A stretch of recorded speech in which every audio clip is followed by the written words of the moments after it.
સમજાતું નથી કે શું કરું.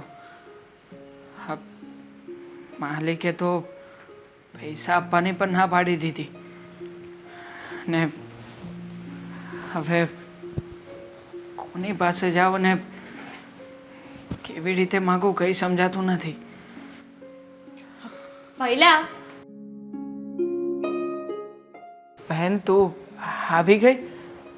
હા, હું આવી ગઈ. સાંભળ ને, હા બોલ, શું કેવું છે? અ, પૈસાની વ્યવસ્થા થઈ ગઈ ને મારા બર્થડે માટે? હા, જો પૈસાની વ્યવસ્થા હું કરી રહ્યો છું. આમ પણ તારા બર્થડેને હજી થોડા ઘણા દિવસોની વાર છે ને, ત્યાં સુધીમાં થઈ જશે. હું પ્રયત્ન કરું છું. અ, પ્રયત્ન કરે છે, પાકું થઈ તો જશે ને? હા હા, થઈ જશે. પણ બેન, તને નથી લાગતું કે તારે હવે ઘરની પરિસ્થિતિ પ્રમાણે રહેવું જોઈએ? હા, તમે લોકો શું એક ને એક વાત લઈને બેઠા છો? ઘરની પરિસ્થિતિ, ઘરની પરિસ્થિતિ. અરે કઈ પરિસ્થિતિમાં નથી રહ્યું. તમે લોકો જેમ મને રાખે છે એવી રીતે રહી છું. જે પરિસ્થિતિમાં મને ઉછેરીને એ રીતે જ રહી છું. કોઈ ખોટા વદાડ કે ખોટી જીદ નથી કરી. બર્થડેને લઈને તો જીદ કરું છું ને, તો એ જીદ પણ તમારાથી પૂરી નથી થતી. હા, તારો ક્યાં કઈ વાંક જ છે? હા, વાંક તો અમારા લોકોનો છે કે જે તને સારું જીવન જ નથી આપી શક્યા. આ કહેવાય છે ને કે તારી બધી ફ્રેન્ડ સર્કલમાં બીજા બધાને મોજશોખ કરવા માટે એના મમ્મી પપ્પા પૂરતા પૈસા પણ આપતા હશે. અને જો ને આપણી પરિસ્થિતિ, અમે લોકો તો તને ક્યારેય પણ વાપરવા માટે ઘરમાંથી થોડા ઘણા રૂપિયા સિવાય બીજું કંઈ નથી આપતા. તો પછી તું જે જીદ કરે છે એ બરાબર છે.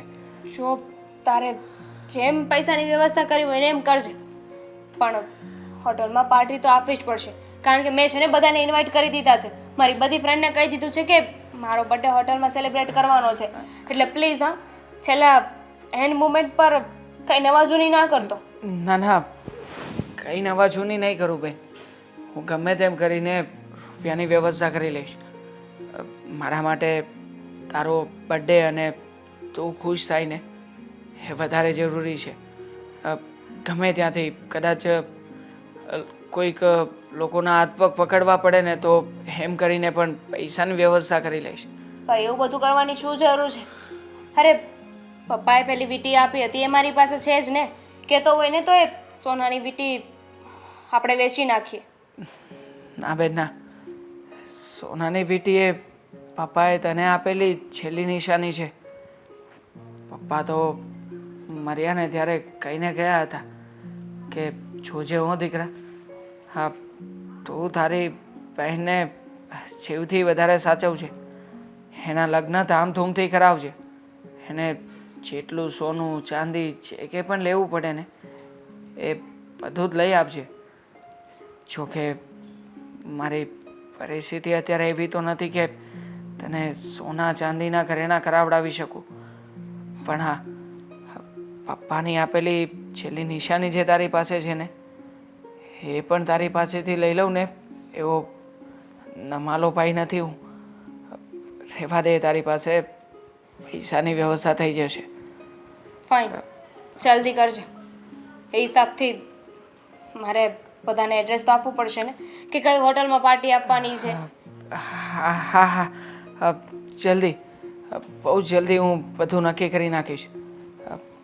જોકે હું એ જ વિચારતો હતો કે પૈસા હવે ક્યાંથી અને કોની પાસેથી લાવીશ. પણ તું આવીને તો વિચાર પણ આવી ગયો. ગયા મહિને મેં છે ને એક શેઠની ગાડી રિપેરિંગ કરી હતી. એની પાસેથી મારે 5,000 રૂપિયા લેવાના બાકી છે. તો એક કામ કરું છું, એની પાસેથી થોડા ઘણા રૂપિયા લઈ લઈશ અને 1,000 રૂપિયા આ શેઠ મને આપશે. એટલે 6,000 રૂપિયા જેવું થઈ જશે. પણ 6,000માં શું થશે? તને લાગે છે કે ત્યાં બધાને આપણે પાર્ટી આપી શકશું? આ મોંઘવારી ખબર છે ને કેટલી વધી ગઈ છે, અને હોટલના બિલ કાંઈ ઓછા નથી આવતા. તું પેલા કોને કોને કહેવાનું છે તારા શું કહેવાય ફ્રેન્ડ સર્કલમાં કેટલા લોકો છે આ બધું લિસ્ટ તૈયાર કરી નાખ. ખર્ચો હું જોઈ લઈશ અને હું એ પ્રમાણે તને પૈસાની વ્યવસ્થા પણ કરી આપીશ. ફાઇન. હવે તને એટલો વિશ્વાસ છે કે તું તારી રીતે વ્યવસ્થા કરી જ લઈશ તો ઇટ્સ ઓકે. તારી રીતે જોઈ લેજે. હા.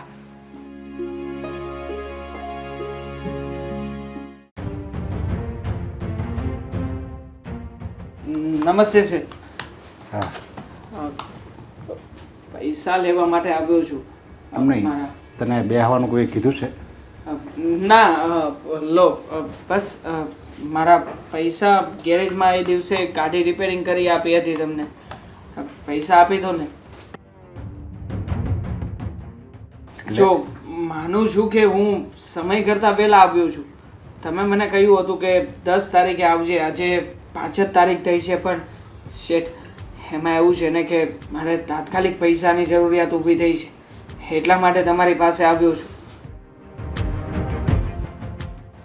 મને એક વસ્તુનો જવાબ આપ કે આ દુનિયામાં કોને જરૂર નથી પૈસાની?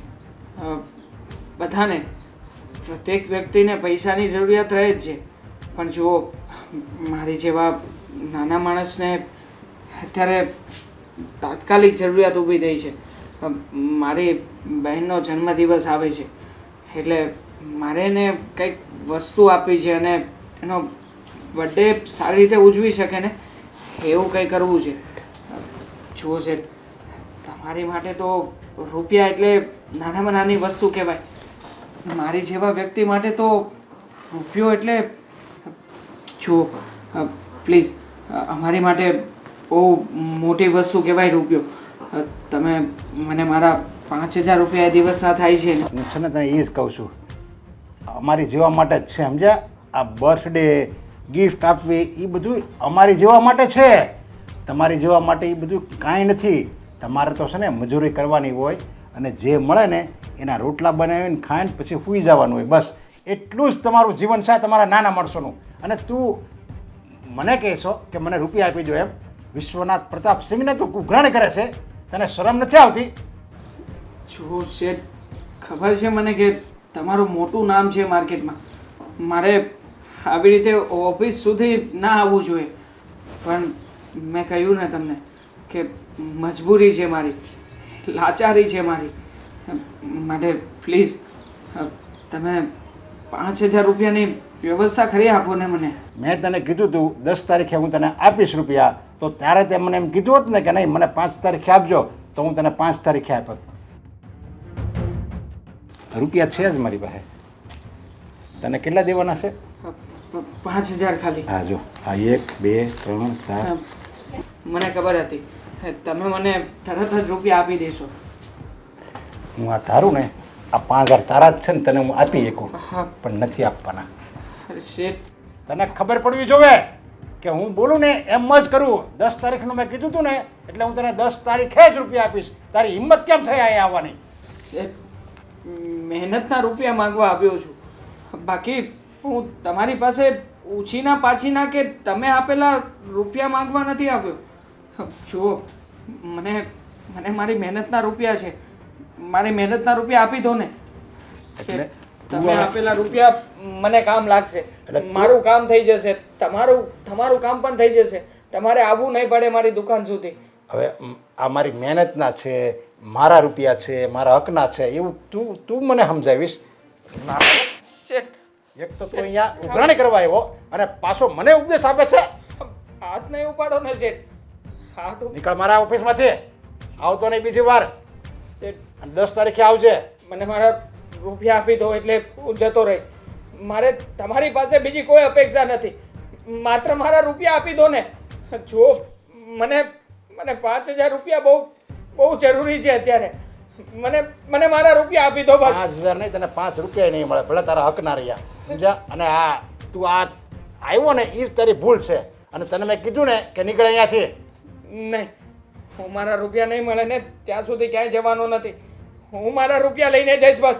નો લાયક હજી મારી સામે લવારી કરે છે કે મારા રૂપિયા લઈને જ જાય. એટલે તું સમજે છે હું તારા મનમાં?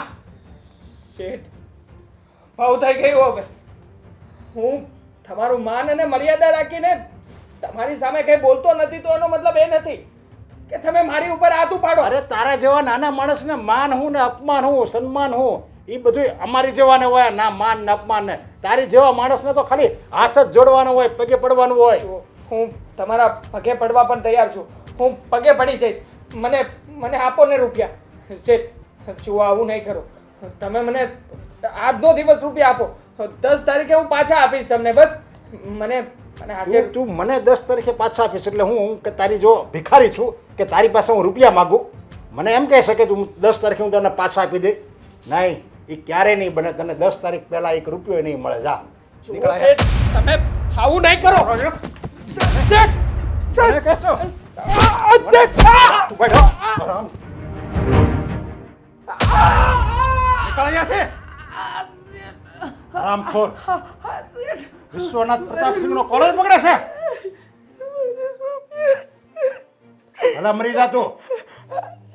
મને વાગ્યું છે. અરે મરી કેમ નથી જતો તું? નીકળ અહીંયાથી, કીધું ને તને. રામુ, રામુ અહીંયા આવ અને આને ધક્કો મારીને બહાર કાઢ.